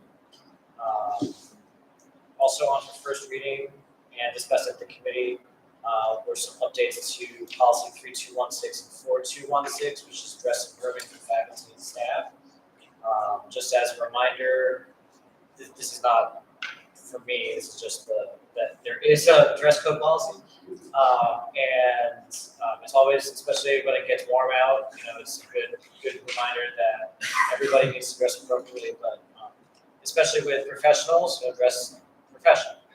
And there was an addition suggested to add leggings to the list of inappropriate attire for the faculty and staff. Collared shirts, Was that? collared shirts. Yes. Anybody outside of phys ed that wears sneakers have a physician's number. Yeah. So there's a few. So that's it for first reading, and that, you'll see that on the agenda. Also, on the full board agenda, discussed during committee, were some of the HIT reports. There's a policy alert that has quite a number of things listed on the agenda. Those are all, as the policy alerts usually are, under long housekeeping and just kind of general upkeep. One of those that I thought was especially interesting, I don't know if anybody else thinks is interesting. You have the binder. I do have two binders. I was provided with a bound copy of the district's policies. And it fills two entire binders, and it's sloshing around the back of my car right now. So thank you to the district for getting me that. I appreciate it. Citizens Advisory Committee, there's a revision on that. And just as a side note, the Citizens Advisory Committee is something that's been in the policy since 2009 at least. And especially over the summer, the idea is to not just recruit people, but invite people from the whole community that this is the citizens, it's the citizens committee. So come on out, be a part of it. I know there's been communication, there's gonna be more communication. But again, that comes from policy stuff, so be on the lookout for that. We look at a number of things that were talked about already, strategic plans, supervisor, search, an exchange student, and that brings us to two last things that were discussed in the committee. One was a request at the April meeting that was held in the cafeteria, request from certain faculty members to adopt a policy to permit out-of-district students who are children of staff members. So we kicked that around, we looked at a few of the examples, and we weren't ready to move forward on anything yet. So wanted to get more input, perhaps from the teachers union and other interested parties. But we're aware, it's one of those unknown unknowns. We're aware that there are unknown unknowns associated with tinkering with things like this. So before we commit to anything or even push an idea out there, we wanted to get our ducks in a row. So You're working on it. we're working on that. The other thing that we talked about, again, it's something out there, we reviewed some news reports of some public meetings from nearby districts, that way. And just, out of the abundance of, not caution is not the right word, but, to be fully transparent and aware that, hey, public meetings are public meetings, these things can happen. So we took a look at existing policy 9130, and that's in our policy, in my big binder. And it's about the process of any interested person or party filing a public complaint or grievance about pretty much anything in the district. And then the process that follows from that. So there had been a news report from Roxbury, and that caught our eye. We looked at that. We compared Roxbury's policy to our policy, and they're pretty much identical. There are a few timings that are a little different, 3 days versus 5 days. But as we sat there and talked through, hey, as a policy, could we see this going any other way? Is there anything we could change or improve? We couldn't come up with anything at that moment. So just to know that, we're doing due diligence, we're trying to be aware and anticipate, hey, if anybody ever has a complaint, and people do complain, it's America, that there are policies and procedures in place for these things to get handled. So yeah, it was a good meeting. And that's, so that's in the minutes you sent. And the notes from that. Okay, great. Sure. Delegates, NJSBA, Mike? I don't have a lot from them. That if you saw the most recent program update come out, so I think they're kind of winding down their year too, as well for the school year. But there's a few events in June. There's the public relations program, the security and safety conference, the spring school law forum, and then the leadership conference, which is session 2 of the Calming the Waters of Turbulence. I don't know if anybody went to that. Okay. And then workshop is October 23rd and 26th, which we talked about, I think, the 8th now. Did everybody get that regarding attending, whether you can attend or not? Did you know? Dana? Yes. There was a May 4th meeting for the Morris County School Boards Association. This meeting took place and the finalists for the Unsung Heroes Awards for 8th grade, 12th grade, and actually through County College of Morris, as well as several teachers that were nominated Teachers of the Year. Those finalists were also highlighted there. They received some awards. It's the same recognition program by which Mr. Petroselli was recognized, and he was nominated for excellence in boardmanship. So basically, these are people with contributions to schools, not necessarily limited to academics, but overcoming personal challenges, exhibiting quiet strengths, things like that. Sheriff, the Morris County Sheriff Gannon presented the awards to the finalists, so he was present there.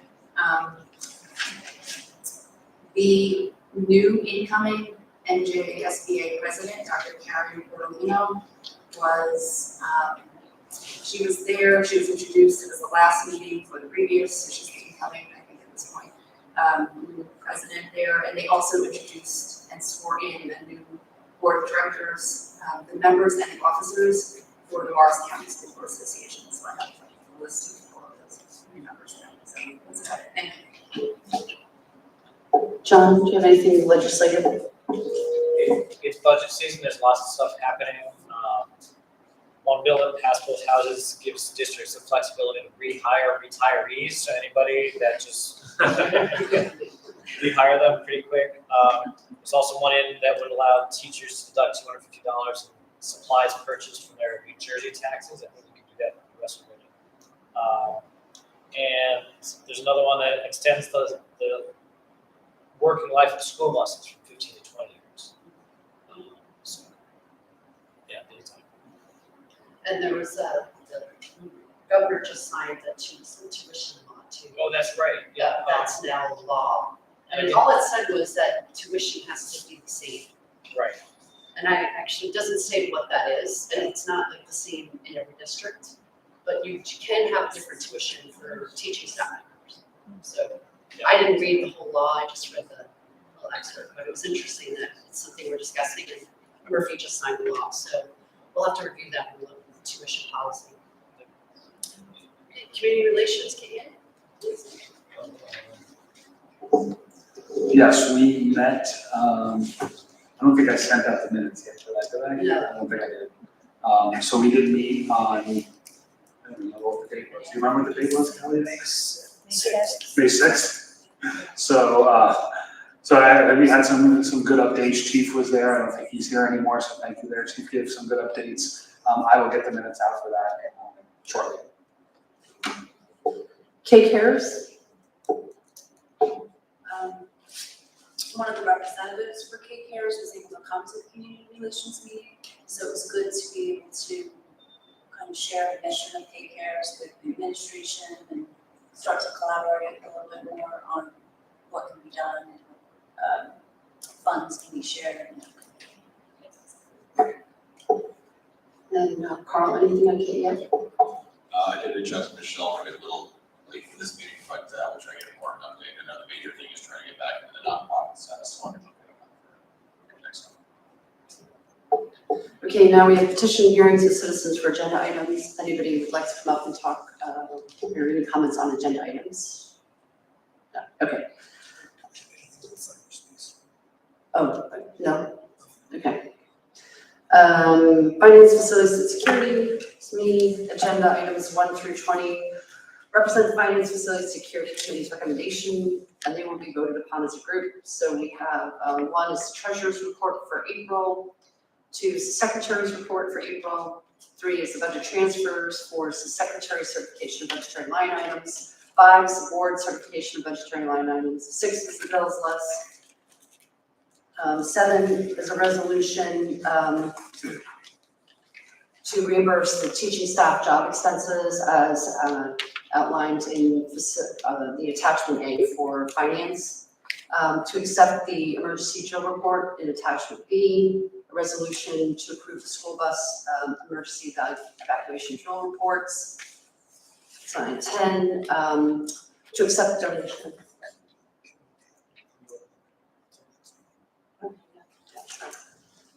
Number 10 is to accept the donation for the Kinnelon High School Media Center in memory of former teacher June Reed Bennett.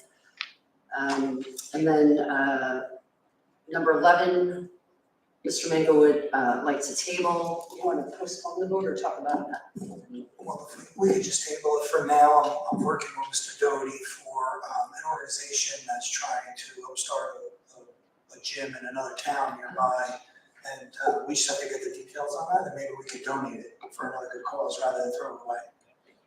Some of us old dinosaurs actually like weight benches, the military presses. Okay, so for number 11, can I have a motion to postpone the vote on number 11? Motion to postpone. Second. And all in favor? Aye. Okay, so number 11 will be postponed to a future date.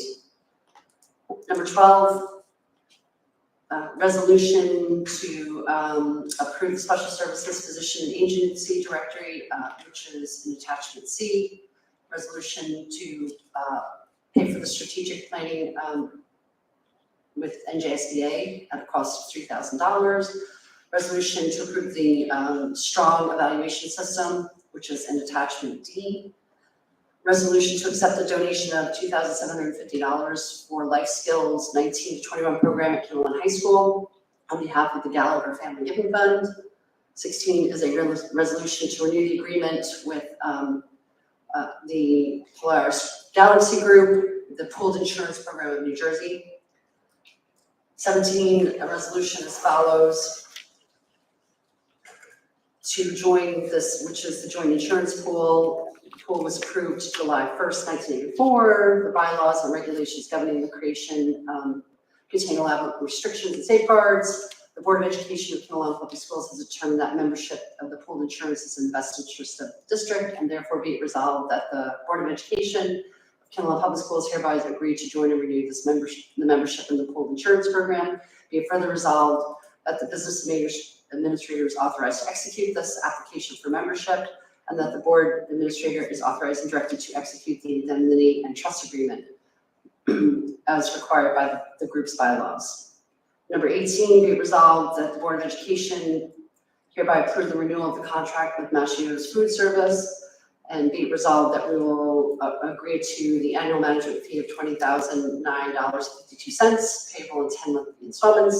Be it further resolved that Mascios Food Service guarantees a return of $14,446.09, including management fees for the contract period. That's 18. Number 19, be it resolved that the Kinnelon Board of Ed renew the agreement with IXL Learning for ELA and math. And number 20 is be it resolved that the Board of Education accept the donation of $10,000 from Tom Isaacs to memorialize Louisa Gagliardi and be it added to the scholarship fund. And then to be eligible, those guidelines are posted in the agenda. This is for a KHS senior graduate. Do I have a motion to approve all those items with the exception of number 11? Motion to approve. Second. Any discussion? Okay, seeing none, Ms. King, will you call the board? Mr. Eisenmaker? Yes. Mrs. Leonard? Yes. Mr. Myers? Yes. Mrs. Varela? Yes. Mrs. Boardman? Yes. Mr. Egistetti? Yes. Mrs. Thompson? Yes. Personnel. Okay, for personnel negotiations, we have agenda items number 1 through 14 that represent our committee's recommendations. They will be voted upon as a group. So I'm going to focus a little bit more on the changes, but number 1 is approval for additional sick days. Number 2 is the approval of summer hours as listed there. Number 3, you'll see the different leaves under number 3, and if you saw, if you catch today what was added, it was number 13, 14, and 15 on the following page. Added. Number 4 is new appointments, and starting with number 3 through 9, that's, I don't know, I'm looking at the electronic version, it's highlighted in the electronic version, but it's 3 through 9, which are the adds. Number 5 is a revised training level change and salary adjustments for what you see in the table, and the revisions are in italics under number 5. Same for number 6, revised salaries, same deal on number 6. Go to the next page, number 7 is approval of payments to staff members as listed in that table. If you go to the following page, 18, 19, and 20 are the ones that were added from what you received last week.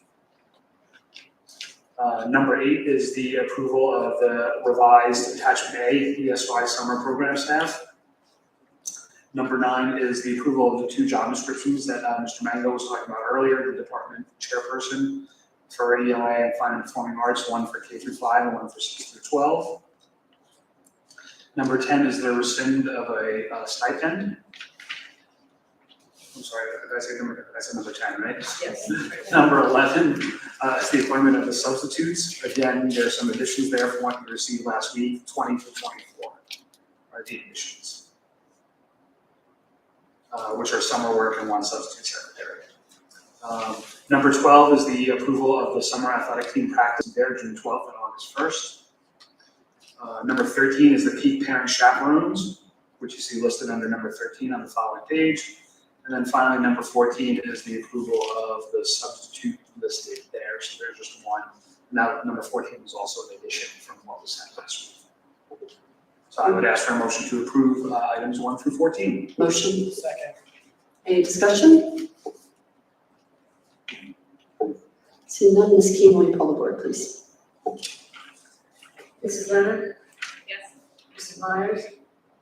Mr. Myers, I'm sorry. Yes. Mr. Eisenmaker? Yes. Mrs. Perrella? Yes. Mrs. Portman? Yes. Mr. Petroselli? Yes. And Mr. Johnson? Yes. Mrs. Johnson? Thank you. Education and Student Activities Committee. Agenda items number 1 through 8 represent the committee's recommendations, and they will be voted upon as a group. Number 1, the Board of Education approves the out-of-district placements as listed in attachment A. 2023 Summer Learning Academy staff, salary expanding hours will be paid from ESEA, and ESSER grant funds from July 2023 to July 27, 2023 for grades 1 to 10, as you can see here. Number 3 is the 2023 Summer Enrichment Robotics and Barcoding staff. Number 4, the BOE recommends the following field trips for the 2022-2023 school year. Number 5, the BOE improves the Ability Awareness Club that I previously mentioned. Number 6, we approve the independent study in advanced digital imaging for the spring 2023 semester. Number 7, we approve the evaluation systems for the 2023-2024 school year, the strong administrative evaluation system and the strong teacher evaluation system. Number 8, we approve the ELA resources for the 2023-2024 school year as per the attachment B. Motion to, Motion to approve. Second. any discussion? Okay, Ms. Keen, will you call the board? Mrs. Perrella? Yes. Mrs. Portman? Yes. Mr. Eisenmaker? Yes. Mrs. Leonard? Yes. Mr. Myers? Yes. Mr. Petroselli? Yes. And Mrs. Johnson? Yes. Policy committee. Agenda items 1 through 4 are the policy committee's recommendations. We'll vote on them as a group. Number 1 are the first readings, and as I outlined during the committee report, they're in there. So the policies that came from us are the student use of privately owned technology, and also the addressing and improving the revisions for faculty and staff. Additionally, there's the policy alert that you see, a dozen or so recommendations coming from SMART. As well as the regulations. Number 2 are for second reading and adoption, and last month we looked at the random drug testing policy with the revisions in there, so that's up for second. Third are the 2 HIP reports, and finally, simply approving the school self-assessment for the anti-bullying Bill of Rights Act, Keels, Stony Brook, PRM, and Kinnelon High School for July 21 to June 22. May I have a motion to approve? Motion. Second. Discussion? We talked about it a lot, so. Okay. Ms. Keen, will you call the board? Mrs. Portman? Yes. Mrs. Perrella? Yes. Mr. Myers? Yes. Mrs. Leonard? Yes. Mr. Eisenmaker? Yes. Mr. Petroselli? Yes. And Mrs. Johnson? Yes. Committee of the whole, does anybody have anything for committee of the whole? No? Unfinished business. I think we have a business. I have one, it's just a follow-up, because unfinished business. A couple meetings ago, we were checking, we heard a report about the IRS situation. I just wondered if we had an update or if it got finished. I'm happy to report they sent an additional check for $65,000, which was the penalties and other things they charge you for. So we're getting made whole, and I met a very nice IRS lady, and I have a direct phone number, so we're all set. Thank you. New business, we do have a new date, new October board meeting date because the one that we had scheduled conflicts with the workshop. So we'll be meeting a week before the original. scheduled date. So do we need to do a motion for that? No? Okay. Do it in the summer and then advertise. Oh, yeah, okay, right. All right, so motion to approve the new date for October 17th. Motion to approve. Second. And anybody have any questions, discussions about that? Okay. So Ms. Kim, we call the board to accept the new date in October 17th for the meeting. Mr. Eisenmaker, Yes. Mrs. Leonard, Yes. Mr. Myers, Yes. Mrs. Perla, Yes. Mrs. Porter, Yes. Mr. Patricelli, Yes. and Mrs. Johnston. Yes. Correspondence, do you have any correspondence? I received, I was just gonna say, I received one email from a student at KHS, her name is Sarah, regarding, starting the debate team. Next year. A very thorough, 4-page, single-spaced outline. I was very impressed by the proposal, and I emailed her back and said I would forward it on to Mr. Mango and the curriculum committee to take a look at. So ultimately, it's their decision. Yes, I remember you forwarding that. Thank you. Any emails or nothing? Okay. And then petitions and hearings of citizens, non-agenda items. I just wanted to say thank you to Mr. Mango and the board for taking the time to recognize the staff tonight. There is no better feeling than being appreciated, and I felt certainly all of them. I even if I didn't work with them in their buildings, their respective administration really said what we all feel. In addition, I was thinking, sorry, Mr. Mango, for the math here. Collectively, there's the retirees alone, 167.5 years of dedication to our town. If even each one of those people served 100 students, that's over 16,000 students in Kinnelon that these staff have affected their lives, their futures, made all of these wonderful decisions. And it truly is a tribute that they've stayed 35 years, 25 years to the special place that we have here. And it's, again, a wonderful recognition for our governors, our support staff, and I just thank you all for making those people shine, because day to day we see it within their buildings and classrooms. So thank you for doing that. Thank you, team. Okay, we're on to board member comments. Who wants to go first? Dana. I'm gonna keep it short and sweet. It's so nice to see teachers, staff, highlighted the students that received awards. Everybody have a great night. It's been a long meeting, but thank you. It's all great. Carl. I'll also keep it short and sweet. Again, it was very nice to see the recognition, statewide awards was very nice. I also like to say I'm appreciative of the emphasis on building up the fine arts and performing arts within the school. I was in band and marching band and jazz band growing up, so it's good to see that kind of stuff. So, love it. Jonathan. Yeah, I'll just echo on that as much as is going on here tomorrow night, there's gonna be a band concert on that stage.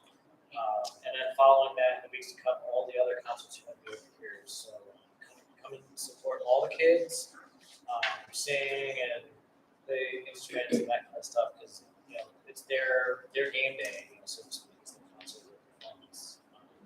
And I just throw a plug in, this isn't a bad dig, it's just like look to the future that, hey, if we can fix the lights, that's number one. Number two, think about the space and what we could do, because if we're making more use here, we get more concerts, more action happening, we could really make this better than it is.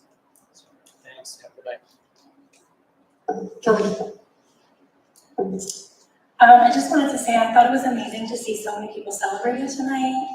We had administrative assistants, a gentleman from IT, paraprofessionals, people retiring, nurses, teachers, and it really takes a village to do the amazing job that we do here at the schools, and every single person is valued and every single person is appreciated. And I think that is just an amazing culture that we've all created, and it's a trickle down. Our kids are treated very well at each one value because our staff is so valued.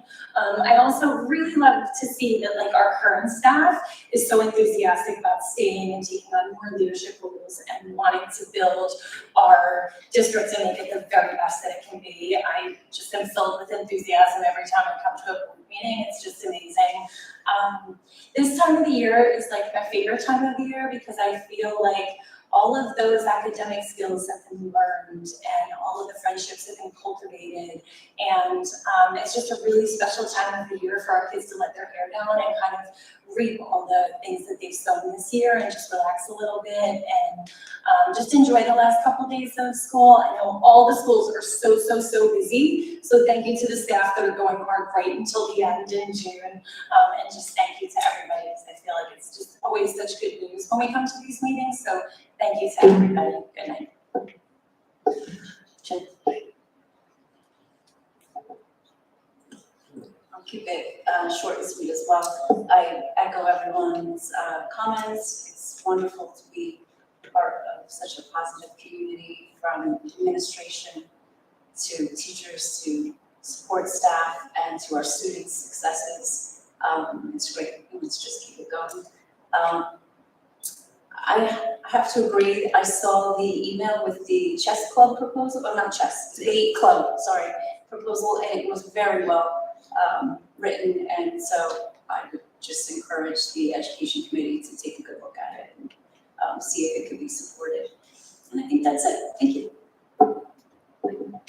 So I was gonna say what Tina said, so she said the thank you to all that. I didn't add up the years, but thank you for saying that, because all that combined, kind of dedication to the district and to the kids of Kinnelon, it is just amazing. Of course, congratulations to the teachers of the year and the educational specialists of the year. Also, congratulations to Bonnie and Brian Scanlon for those awards that were won at the musical level for that.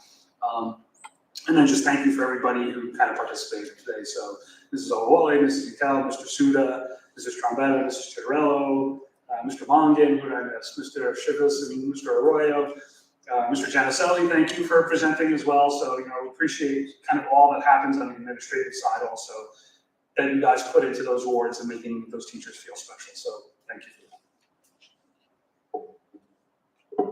Unfortunately, I can't come to the concert tomorrow night because the girls lacrosse team is playing the first round of states. I don't know, at 7 p.m., which is the exact same time as the concert, which is really disappointing for me because both my girls are in band. But if you want a parking spot, come early because the boys start at 4:30. So there's 2 lacrosse games home and then a concert.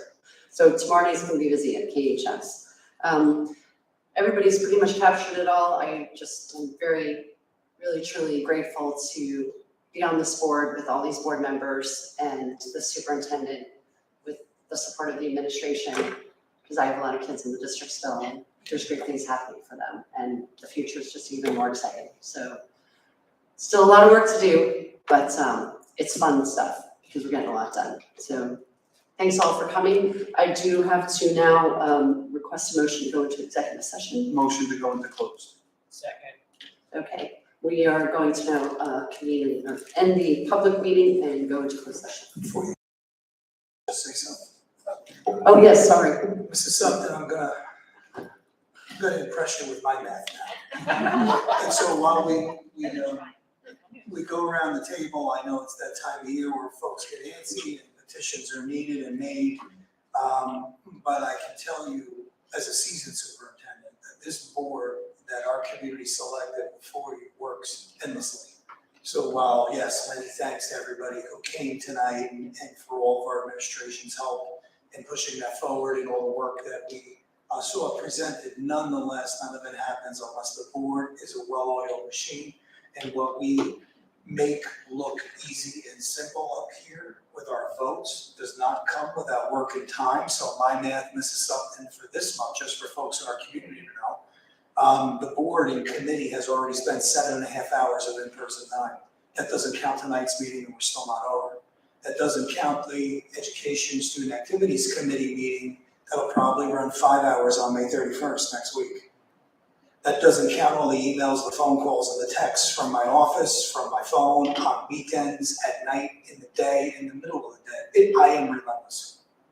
So, but I promise our community, like I promised the board, that when it's over, whenever we call it over, we'll look back and say this was a really productive time, and then we'll celebrate big. But really a big thank you to all of our board members. You know, the year's almost over, our calendar year. It's a push. We have a little bit more than 3 weeks, but we'll get there. So thank you for your support, because without your votes and without your understanding and calling me and contacting me on the side when I send those ridiculous emails and texts, we wouldn't be here right now. We'd be in some dysfunction. So I just wanted to recognize your work. Thank you.